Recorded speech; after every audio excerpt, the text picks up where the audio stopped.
luar biasa Allah kami. Tuhan, kami percaya Engkau Allah yang hidup. Kami percaya karena salib-Mu itu telah memenangkan kami semuanya. Tuhan, pagi hari ini kami bersyukur, tak henti-hentinya kami bersyukur kepadamu karena kekuatan salib yang sudah Kau berikan kepada kami, sehingga kemenangan itu, sehingga kami layak untuk ada di hadirat-Mu, bahkan masuk kerajaan-Mu yang kudus. Tuhan, pagi hari ini Tuhan, kami mau mendengarkan firman-Mu. Persiapkanlah hamba-Mu, pakailah hamba-Mu yang sebentar menyampaikan firman-Mu, urapi dengan urapan yang khusus daripada Engkau. Tuhan, bekerjalah lebih dalam lagi, bekerjalah lebih luar biasa lagi, karena kami siap untuk mendengarkan firman-Mu. Kami siap mendengarkan firman-Mu di dalam nama Tuhan Yesus Kristus. Haleluya. Amin. Puji Tuhan, saudara sekalian, selamat pagi. Selamat kita bertemu kembali dalam kasih Tuhan. Terima kasih buat tante, buat keluarga Pendeta Sugiono.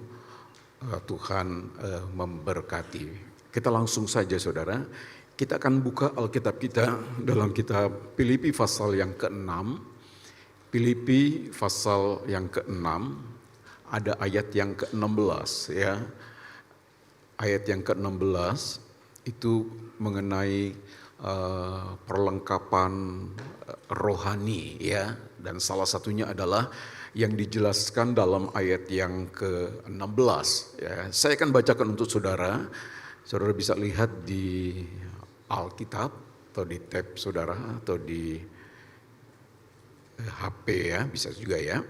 Dikatakan begini saudara, dalam kitab Efesus pasal yang ke-6 ayat ke-16 dikatakan dalam segala keadaan ya. Dikatakan pergunakanlah perisai iman. Sebab dengan perisai itu kamu akan dapat dikatakan memadamkan semua panah api dari si jahat. Sekali lagi saya akan bacakan untuk saudara, dikatakan dalam segala keadaan pergunakanlah, dikatakan ya, perisai iman. Sebab dengan perisai itu kamu akan dapat memadamkan panah api dari si jahat. Puji Tuhan ya. Nah saudara sekalian, kalau kita lihat dalam ayat ini ya, saya ambil judul tentang mempergunakan perisai ya, salah satu perisai iman gitu ya. Nah kalau kita perhatikan dalam pasal 6 gitu ya, ayat yang ke-10 sampai dengan ayat yang ke-21 itu tentang perlengkapan rohani ya. Kita tahu semua bahwa ada banyak hal yang terjadi yang diperhadapkan dalam sebuah kehidupan. Maka itulah kalau kita lihat bagaimana nasihat daripada Paulus ya kepada sidang jemaat yang ada di Efesus, supaya mereka itu ada dalam satu keadaan yang tetap kuat di dalam Tuhan. Karena apa? Karena hidup itu bagaikan sebuah peperangan, dan kita dapat melihat di situ bagaimana Paulus menjelaskan tentang adanya sebuah yang namanya perlengkapan ya, perlengkapan rohani. Jadi peperangan bukan saja peperangan jasmani, tetapi juga adanya sebuah peperangan rohani yang harus diperhatikan dalam sebuah kehidupan kita sebagai orang-orang yang percaya kepada Tuhan. Maka itulah saya katakan bahwa dalam slide yang kedua ya, hidup itu bagaikan sebuah peperangan. Kenapa saudara sekalian? Karena saya katakan ya, hidup itu kita menghadapi yang namanya persoalan, pergumulan hidup begitu ya. Bahkan yang kita tidak pikirkan itu datang dalam hidup kita yang bentuknya sebuah malapetaka ya. Itu dapat saja terjadi ya dalam hidup kita. Kita sudah hati-hati, kita sudah ya berjaga-jaga begitu ya. Tahu-tahu menimpa hidup kita ya. Saya pernah berjumpa dengan salah satu teman begitu ya, bagaimana orang tuanya baru saja ke pasar saudara ya, ke pasar naik becak begitu ya. Setelah turun dari becak itu belanja dan menunggu becak kembali begitu ya, tahu-tahu saudara lagi di pinggir jalan ya, di trotoar itu ditabrak oleh motor ya. Dan 5 atau 6 tahun saudara nggak sadar diri gitu ya. ya, tidak sadar diri dan akhirnya tahun yang ketujuh meninggal. Kita lihat di situ bahwa ada kala situasi ini datang dan situasi ini diperhadapkan dalam hidup, ya. Bahkan Ayub katakan hidup itu berat, begitu ya. Persoalan dan masalah itu akan terus datang dan terus diperhadapkan dalam hidup kita. Maka itulah ya, kita memerlukan yang namanya iman yang kuat, begitu ya. Karena apa saudara? Iman kepada Yesus, saya katakan itu adalah asas utama gitu ya dalam Injil. Ya, dan kalau kita melihat bahwa kita percaya kepada Yesus, kita beriman kepada Yesus, ya, saya dapat katakan ini adalah sebuah karunia rohani yang Tuhan kerjakan, yang Tuhan berikan dalam hidup saya dan hidup saudara. Sehingga kita memperoleh sebuah kemenangan, keselamatan, dan janji keselamatan ini Tuhan kerjakan dan Tuhan berikan dalam hidup kita. Maka itu kalau kita melihat iman itu sesuatu yang penting. Iman itu sesuatu yang menjadi satu dasar dalam hidup kita. Dan ini menjadi satu sasaran dalam hidup kita sebenarnya oleh iblis. Untuk terus dapat dikatakan bisa saja iman kita menjadi erosi. Begitu, iman kita menjadi gugur. Iman kita menjadi hilang. Karena apa? Karena berbagai macam tekanan yang datang, yang diperhadapkan dalam hidup. Ya, saudara bisa melihat contoh-contoh bagaimana orang-orang yang percaya kepada Tuhan berkobar-kobar melayani Tuhan, tapi kita melihat ya imannya menjadi gugur, imannya menjadi hilang. Dia menjadi orang-orang yang meninggalkan Tuhan, bahkan menjadi orang yang murtad. Karena apa saudara? Ya karena imannya terkikis. Ya, dan kalau kita kembali kepada Alkitab, iman adalah sebuah dasar, sesuatu yang penting, dan ini saya katakan menjadi satu sasaran daripada iblis untuk terus menyerang kita, menyerang iman kita, saudara. Ya, karena ini adalah yang saya sudah katakan sesuatu yang penting, yang perlu kita perhatikan, yang perlu kita pelihara dalam hidup kita. Ya, kalau kita kembali kepada Alkitab, saudara, saya melihat bahwa tentu banyak kisah gitu ya, yang menceritakan hal-hal yang besar ya, yang diwujudkan oleh imannya. Ya, misalnya kita melihat dalam Ibrani pasal 11 ayat yang ke-7. Di sana menjelaskan tentang iman daripada Nuh, begitu ya. Bagaimana iman daripada Nuh yang membangun sebuah batra, begitu. Dan kita melihat ya dia dapat menyelamatkan keluarganya. Ya, sesuatu yang tidak terpikir. Karena apa? Karena membangun sebuah batra di atas gunung. Ya, tapi kita dapat melihat di situ bagaimana kesungguhan, ketaatan daripada Nuh, dan dijelaskan dalam kitab Ibrani itu karena iman, begitu saudara. Ya, bahkan yang kedua kita melihat ya bagaimana wujud melalui iman ya dapat melakukan sesuatu yang besar gitu ya. Musa dapat membelah laut merah begitu ya karena iman begitu ya. Bahkan Elia ya dapat memanggil api dari langit itu karena iman dalam hidupnya. Dan kita melihat ya contoh-contoh di dalam Alkitab, bahkan saudara pernah mengalami bagaimana saudara melihat pertolongan Tuhan, melihat mujizat Tuhan. Karena apa? Ya karena iman kita. Karena kepercayaan kita kepada Tuhan. Nah, karena ini adalah dasar sesuatu yang penting. Apalagi kita tahu kita hidup di hari-hari terakhir ini, saudara. Ada banyak hal yang akan menerjang kehidupan kita ya sebagai orang-orang yang percaya kepada Tuhan. Dan Efesus pasal yang ke-6 ayat yang ke-16 dikatakan iblis akan memanahkan anak panah api dari si jahat yang dia akan terus lontarkan ya dalam hidup kita sebagai orang-orang yang percaya kepada Tuhan. Tentu kita dapat melihat bagaimana pada konteks perjanjian lama ya saat mereka berperang tentu mereka menggunakan panah begitu ya. Dan kalau kita melihat orang-orang yang dapat menggunakan panah biasanya untuk mematikan ya binatang atau sesuatu yang dia harus ambil, saudara sekalian. Biasanya anak panah itu menggunakan racun, ya, sehingga sekali kena ya bisa saja meracuni binatang itu dan bisa saja ya hal itu menjadi meninggal. Ya, dalam hidup kita melihat di situ bahwa inilah yang akan terus dikerjakan oleh iblis karena dia tahu bahwa dia sudah hidup di hari-hari terakhir. Ya, ada banyak hal yang Tuhan akan kerjakan di dalam hidup daripada orang percaya dan ada kemenangan dan kita melihat ada surga dan lain sebagainya yang Tuhan akan berikan dalam hidup saya dan hidup saudara. Ya, dasarnya adalah satu kepercayaan kita, iman kita kepada Tuhan. Ya, saya melihat saudara sekalian ya, mengapa kita sebagai orang percaya itu harus menggunakan yang namanya perisai iman, begitu ya. Ya, ada iman lalu digunakan namanya sebuah perisai. Ya, Mazmur pasal 11 ayat 2 dan ayat yang ketiga dikatakan begini saudara.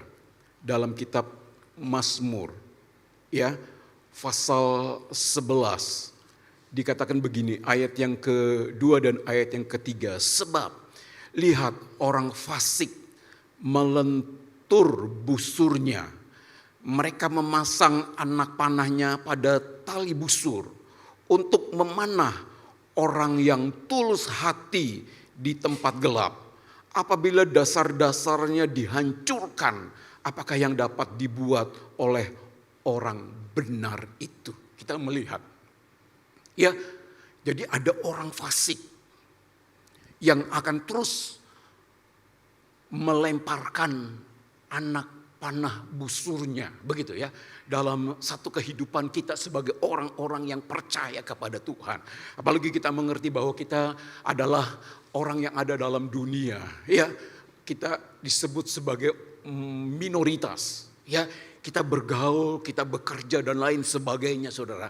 Ya, ada banyak hal yang bisa saja saudara iman kita menjadi lemah oleh keadaan-keadaan, oleh orang-orang yang tidak mengenal akan Tuhan. Bahkan kalau kita melihat yang kedua, itu ada iblis. Ya, yang digambarkan seperti singa. Ya, singa itu adalah sebuah binatang yang buas, bukan saja buas saudara, itu sesuatu yang kuat. Ini gambaran daripada iblis. Ya, apalagi kita tahu bahwa ya umur kita yang paling tua mungkin Oma begitu ya, 80 sekian begitu ya. Mungkin ada juga saudara. Ya, kita berapa? Ya, sedangkan umur iblis sudah sekian lama saudara. Ya, punya satu pengalaman. Ya, maka itulah kitab 1 Petrus digambarkan sesuatu yang kuat, sesuatu yang buas saudara. Bahkan dia akan terus mengeliling seperti singa yang mengaum-ngaum dan hendak mencari orang yang dapat ditelannya. Bahkan suratan Yakobus digambarkan seperti penipu. Ya, sesuatu yang berbahaya. Kejadian pasal yang ketiga digambarkan seperti ular yang licin, yang licik. Dan kita melihat kerja daripada kuasa kegelapan. Dan kalau kita terus tidak menggunakan perisai iman kita, bisa saja saudara, ya, iman kita menjadi lemah, kalah, ya, terkena oleh tipu daya daripada iblis. Bahkan Lukas katakan, saudari dikatakan dia akan terus menuntut untuk menampih begitu. Ini satu keadaan-keadaan yang terus datang dan terus diperhadapkan dalam hidup kita. Ya, kalau saya melihat saudara, anak panah api si jahat itu, ya, kalau lihat di hari-hari terakhir ini, saya dapat golongkan kepada 4 hal gitu ya, anak panah api si jahat itu. Ya, yang pertama kita melihat di situ mengenai anak panah kebimbangan gitu ya, terhadap sebuah kebenaran firman Tuhan. Ya, contohnya kejadian pasal yang ketiga, iblis datang. Ya, lalu dia berkata kepada manusia yang pertama, ya, apa kata Tuhan?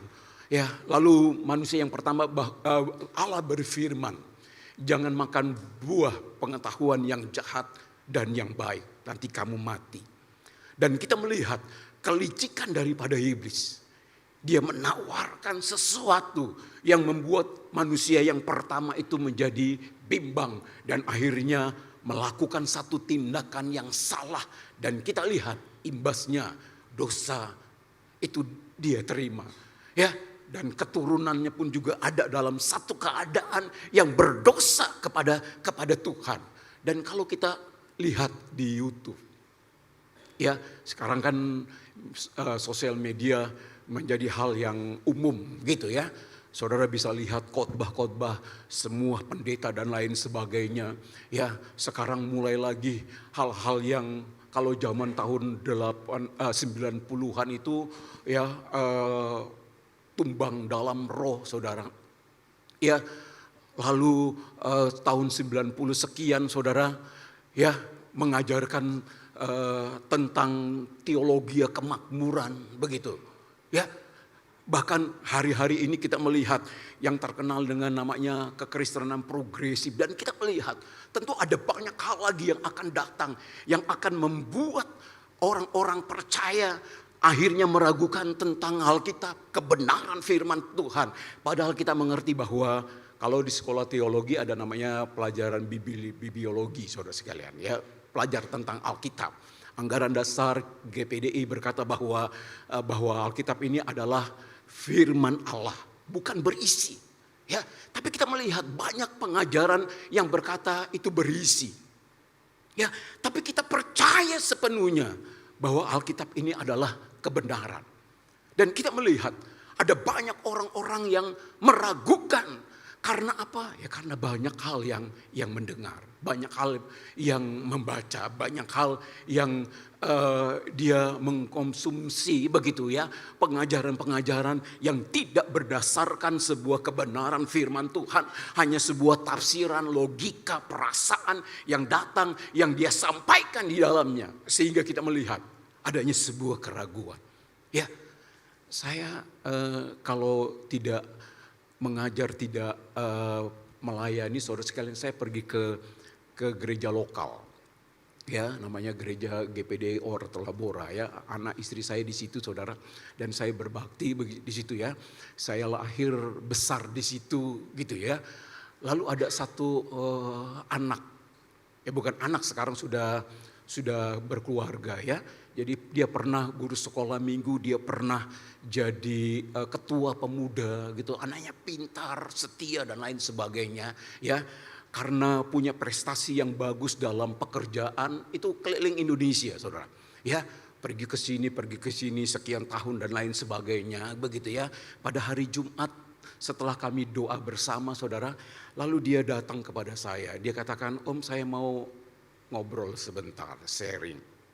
Ya, dan salah satunya dia katakan bahwa perpuluhan itu tidak lagi Alkitabiah. Dia begitu, saudara. Ya, saya tanya kepada dia, kenapa kamu punya satu tanggapan begitu? Kan itu hanya perjanjian lama, perjanjian baru tidak menjelaskan. Saya katakan bahwa ya kan Alkitab, perjanjian lama pun juga Alkitab. Walaupun kita melihat, saya katakan dalam perjanjian baru sebenarnya terimplisit sesuatu yang sudah dinyatakan tapi tidak menggunakan sebuah kata itu. Ya, karena sudah termakan, saudara. Waduh, sesuatu yang sangat-sangat sulit untuk kita mengubah sebuah doktrin yang dia sudah tangkap dan akhirnya menjadi satu dogma dalam hidupnya. Dan kita melihat, ya, akhirnya dia menjadi orang-orang yang meragukan. Ya, firman Tuhan tidak lagi firman Tuhan seutuhnya, hanya sebagian di dalamnya. Dan kita melihat, ya, hari-hari ini, ya, iblis sedang lontarkan ini, anak panah ini, saudara. Supaya apa? Supaya orang-orang percaya menjadi orang-orang yang mengalami sebuah kebimbangan di dalamnya. Dan kita melihat, dengan terkenal dengan namanya Kristen progresif, kita melihat, ya, ibadah gak usah lagi, yang penting melakukan sesuatu yang baik. Padahal Alkitab jelas, setia beribadah hal yang utama yang harus kita kerjakan dan lain sebagainya. Ada upah, ada pahala, ya, ada berkat yang Tuhan akan berikan di dalam kehidupan kita. Dan kita melihat, ya, ini sesuatu yang berbahaya, saudara. Ya, kalau kita tidak menggunakan sebuah perisai dalam hidup kita, ya bisa saja anak panah ini kena dalam hidup kita. Ya, lalu yang kedua mengenai sebuah kekhawatiran. Ya, namanya hidup, tentu kita khawatir, saudara. Ya, saya tadi malam jam 2 bangun, lihat HP. Apakah ada WA yang masuk karena saya sedang menunggu? Nggak ada juga, saudara. Ya, lalu tidur lagi. Dan kita melihat seringkali kita ada dalam sebuah kondisi ini, kekhawatiran. Maka itulah Yesus katakan, ya jangan khawatir dan lain sebagainya, burung di udara Tuhan pelihara, apalagi saya dan saudara sebagai anak-anak Tuhan. Tapi kita tahu bahwa selama kita ada dalam dunia, ya ini akan terus ada, terus menjadi bagian dalam sebuah kehidupan saya dan kehidupan saudara. Ya, karena apa? Karena hidup. Ya, maka itulah, ya ini sebagai sebuah anak panah api si jahat yang terus akan dia lontarkan. Kalau ini kena, kita melihat ya berbahaya dalam hidup. Ya, ada banyak orang menjadi stres karena kekhawatiran. Ada banyak orang-orang yang akhirnya mengambil jalannya sendiri dengan bunuh diri karena sebuah kekhawatiran yang ada di dalam hidupnya. Ya, pikirannya menjadi kacau, pikirannya menjadi khawatir yang ada dalam hidup. Bahkan dokter katakan sumber segala penyakit itu karena sebuah kekhawatiran. Nah, kita lihat, ini yang akan terus dilontarkan. Nah, lalu yang ketiga, itu hawa nafsu, saudara. Ya, karena kita masih hidup dalam daging, saudara, tentu kita punya keinginan. Ya, keinginan kita pun juga harusnya ada dalam sebuah pengaturan. Tapi kita melihat ada banyak orang-orang yang dikalahkan. Ya, kita melihat banyak rumah tangga yang hancur. Ya, karena soal ini. Ada juga orang-orang yang kedagingan dalam hidupnya, mengambil sesuatu menurut keinginan dan akhirnya kita melihat menjadi bumerang dalam hidupnya. Karena apa? Ya karena daging. Ya, saya melihat ini adalah anak panah juga, ya dari si jahat yang akan dia lontarkan dalam hidup kita sebagai orang-orang yang percaya kepada Tuhan. Lalu yang terakhir, saya melihat tentang keegoisan. Kenapa? 2 Timotius ya pasal yang ketiga dikatakan tentang itu judulnya, kalau saudara lihat di dalam Alkitab itu judulnya tentang keadaan manusia pada akhir zaman. Ya, keadaan manusia pada akhir zaman. Apa sih keadaan manusia pada akhir zaman? Dikatakan ketahuilah bahwa pada hari-hari terakhir akan datang satu masa yang sukar. Dan kesukaran itu ditimbulkan oleh keadaan daripada manusia. Ya, ayat yang kedua di sana dijelaskan manusia akan mencintai dirinya sendiri. Kita melihat ya definisi yang disampaikan oleh Timotius adalah manusia akan mencintai dirinya sendiri. Ini menunjukkan sebuah keegoisan. Dan kalau manusia menjadi egois, saudara, kita melihat bukan saja keluarga menjadi hancur dan lain sebagainya, tapi inilah sebuah fakta. Ya, saya pernah mengalami, saudara ya. Saya naik motor gitu ya. Kalau ke kiri itu ke stasiun Tanjung Karang Bandar Lampung, saudara sekalian. Kalau ke kanan memang jalan ini ya. Lalu saya sudah pasang sen untuk ke kanan, berarti saya belok untuk lurus begitu ya. Pada saat saya belok, saudara, itu ada mobil yang sudah belok ke kanan juga. Tahu-tahu dia ke kiri lagi, saudara. Ya saya untung saja sadar gitu ya, mengikuti arus mobil itu. Jadinya saya tidak tertabrak ya. Lalu dia buka pintu ya. Dia katakan, "Maaf Pak," begitu saudara. Ya sudah, gitu ya. Saya cerita kepada adik ipar saya, kalau saya mah saya maki-maki gitu, saudara. Ya, nah kita melihat di situ bagaimana ya, kena sedikit saja emosi kita bisa saja menjadi orang-orang yang meledak begitu ya.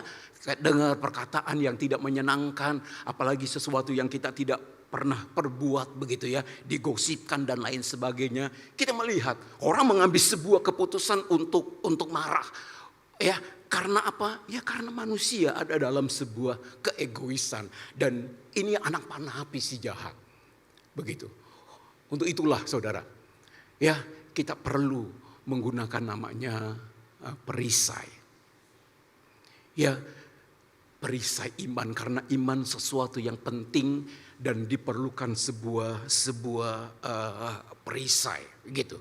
Ya, fungsi perisai kalau perjanjian lama pada saat berperang itu menjadi tameng, menjadi alat penjaga begitu ya, sehingga anak panah yang dilemparkan oleh musuh saudara itu dapat dihalangi begitu ya dengan sebuah perisai.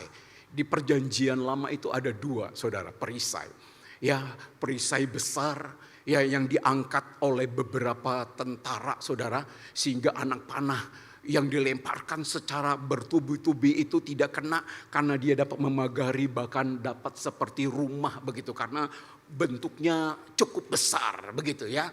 Tapi kalau berperang secara individu satu persatu ya, ada namanya dalam sebuah bahasa Ibrani yaitu perisai kecil. Ya, fungsinya itu diletakkan di depan sebagai alat penjaga begitu ya, serangan daripada musuh, dan itu digunakan begitu ya. Dan kalau kita melihat di dalam Efesus pasal yang ke-6 ayat yang ke-16 dikatakan menggunakan satu perisai gitu ya. Nah, kata ini dalam tulisan aslinya itu sama dengan sebuah pintu saudara.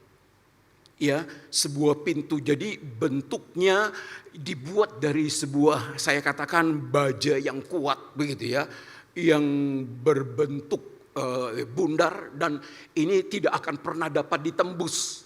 Ya, biasanya ada rumah itu ada pintu-pintu saudara sekalian untuk menjaga orang yang ada di rumah begitu ya. Dan saudara lihat ya berbagai macam hal supaya apa? Supaya pencuri dan lainnya itu tidak pernah masuk begitu ya, tidak dapat membobol. Nah ini ya perisai dikatakan saudara ya, yang saya katakan berbentuk persegi panjang ya, seperti pintu yang terbuat dari besi baja yang kuat, tentu tidak akan pernah dapat dipatahkan ya. Dilemparkan apapun saudara.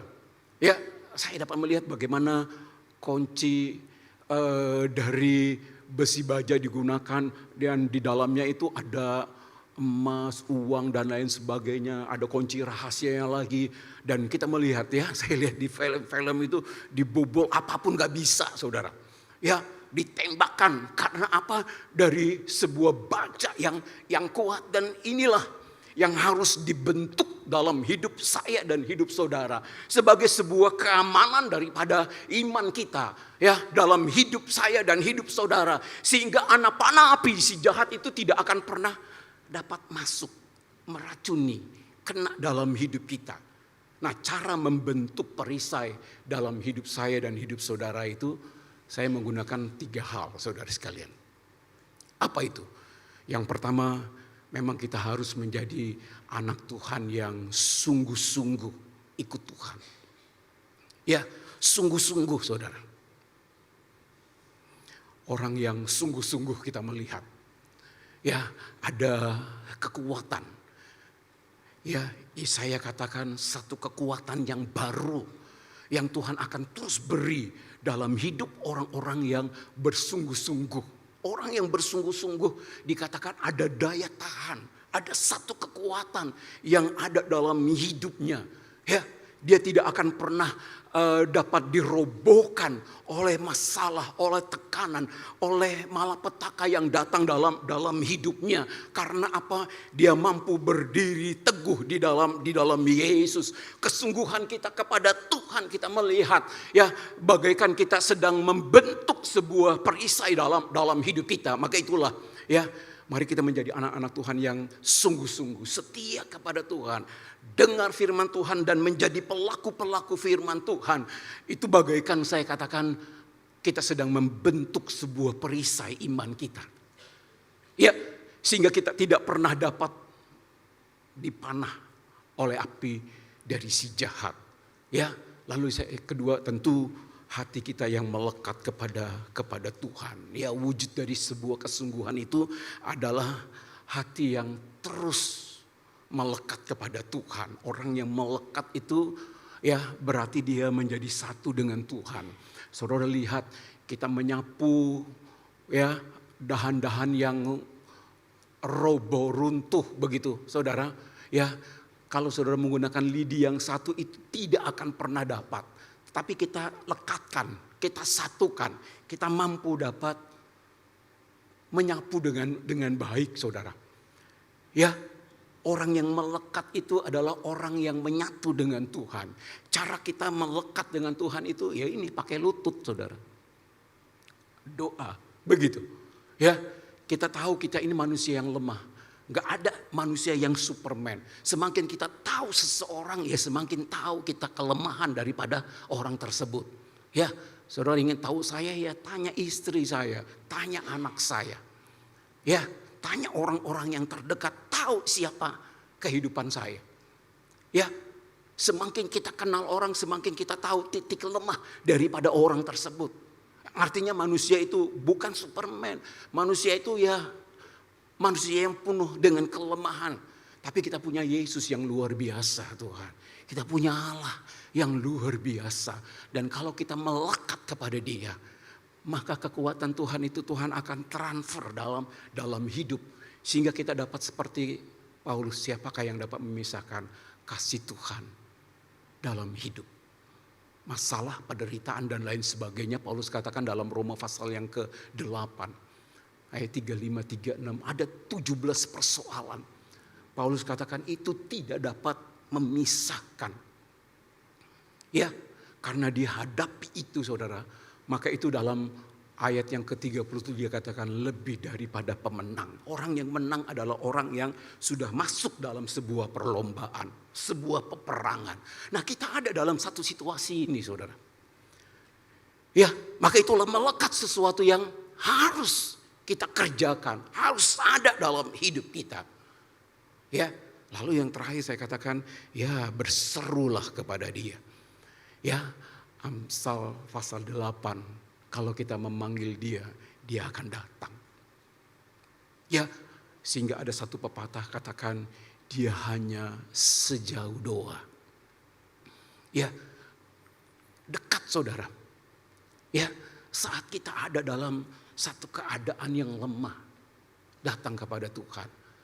Yesus hadir. Dan ini sesuatu yang penting saudara. Menemukan Tuhan dalam satu pengalaman pribadi. Kalau kita tidak punya satu pengalaman berjumpa dengan Tuhan saudara. Ya, maka kita akan menjadi orang yang lemah oleh persoalan dan masalah. Ya, saya ingat sekali, mungkin saya pernah sampaikan. Itu 2004 saudara. Saya pulang dari sekolah Alkitab karena hari Kamis dan Jumat itu ada guru tamu ya. Karena saya waktu itu staf saudara. Saya sudah 2 minggu gak pulang, saya mau pulang ke rumah. Lalu saya bilang kepada pelaksana harian, Om saya mau pulang. Ya, karena apa saudara? Ya Kamis Jumat itu saya tidak ngajar. Akhirnya saya pergi ke Prabu Muli ke stasiun untuk pergi pulang saudara. Ya tentu saya berdoa Tuhan jaga lindungi gitu ya. Enggak sejahtera, tapi enggak sejahtera itu dikalahkan oleh kerinduan gitu ya. Saya dengan istri dan anak begitu. Nah, ini saya melangkah saja saudara. Ya sampai di kereta saya berdoa lagi. ya Tuhan lindungi, sertai gitu saudara. Ya, setelah sampai Bandar Lampung, di Bandar Lampung itu ada namanya Raja Basa, terminal Raja Basa. Sampai di situ saudara, saya sedang tertidur, lalu suara Tuhan jelas itu di telinga saya. Suan dibangun, kereta mau tabrakan. Saya responi langsung saudara. Saya siap-siap, saya pegang di depan saya dan benar kereta itu tabrakan. Itu pengalaman pertama saya saudara. Ya, padahal saya sudah melayani Tuhan lain sebagainya, berbahasa roh lain sebagainya. Tapi perjumpaan itu secara langsung itu membuat saya menjadi orang-orang yang akhirnya ya tentu persoalan dan masalah tekanan itu tidak pernah dapat menurunkan gitu ya kepercayaan saya kepada Tuhan. Itu sebuah pengalaman, perjumpaan kita dengan Tuhan, dan inilah yang perlu kita harus lakukan di hari-hari terakhir ini. Supaya apa? Supaya anak panah api si jahat itu tidak kena sasaran dalam hidup kita saudara. Dia akan dapat mematahkan, menghancurkan ya iman kita kepada Tuhan. Dan kalau kita menjadi orang-orang yang melakukan ketiga hal ini, bagaikan kita sedang merangkai sebuah perisai sehingga ada satu kekuatan yang ada dalam hidup kita. Ya, kita punya pertahanan yang kuat begitu ya. Karena apa? Karena kita terus ada di pihak Tuhan dan Tuhan terus menjaga. Ya, tentu ada usaha kita, ada kemauan, dan ketiga hal inilah satu usaha yang harus saya saudara lakukan di hari-hari terakhir ini. Maka Tuhan akan bekerja, Tuhan akan melakukan bagiannya. Tapi kita pun juga harus melakukan bagian dalam hidup kita. Lewat apa? Ya, setia kepada Dia, kepada Yesus saudara. Maka kedahsyatan goncangan iblis itu tidak akan pernah membuat kita menjadi goncang. Kita akan terus berakar, semakin kuat dan semakin kuat. Dan kita menjadi seperti lagu katakan, lebih daripada pemenang. Kita tunduk kepala saudara. Kita renungkan firman Tuhan. Saya tidak tahu bagaimana kondisi iman saudara. Ya, tapi kalau firman Tuhan sudah sampaikan, biarlah kita terus membangun sebuah perisai iman kita. Ya, semakin kuat dan semakin kuat. Ada satu lagu dikatakan, engkaulah perisaiku. Saat badai dan lain sebagainya itu tidak akan pernah dapat menghancurkan. Karena kita sedang membentuk sebuah perisai dalam hidup kita. Lewat sebuah kesungguhan. Lewat kita berseru kepada Dia. Lewat kita melekat sepenuhnya kepada Tuhan. Sehingga Tuhan dipermuliakan lewat hidup saya dan hidup saudara. Kita nyanyikan lagu ini saudara. Dan selanjutnya saya kembalikan pada Bapak Gembala. Terima kasih Tuhan berkati. Engkaulah perisaiku. Saya undang kita sama-sama bangkit berdiri saudara.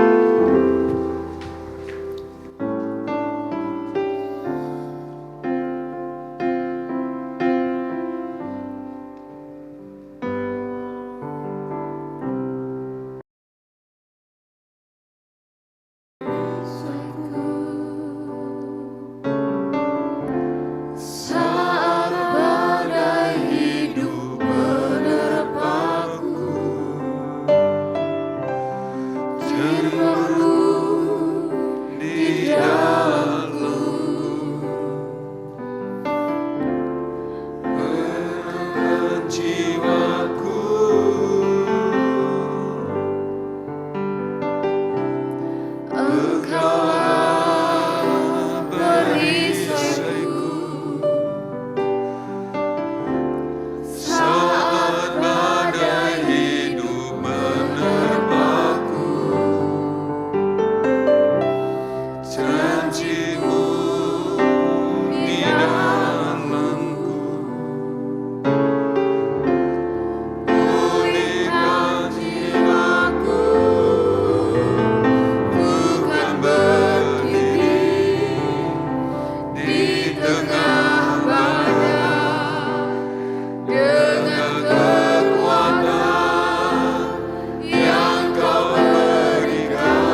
Tuhan di pagi hari ini. Terima Buat kasih Tuhan. kasih-Mu, buat kemurahan-Mu Tuhan.